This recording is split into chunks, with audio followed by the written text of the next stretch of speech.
માલિન્યને, અંધકારને જે જ્ઞાન પ્રકાશથી દૂર કરે છે એ ગુરુ.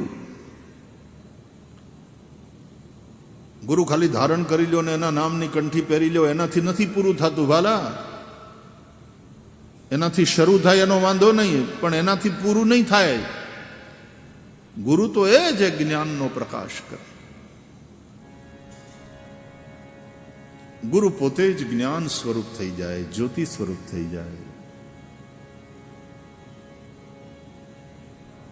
આમ તો ગુરુ પોતાની અંદર હજારો હજારો સૂર્યના તેજને લઈને બેઠો હોય છે, પણ પૂનમના ચાંદની જેમ શીતળ બની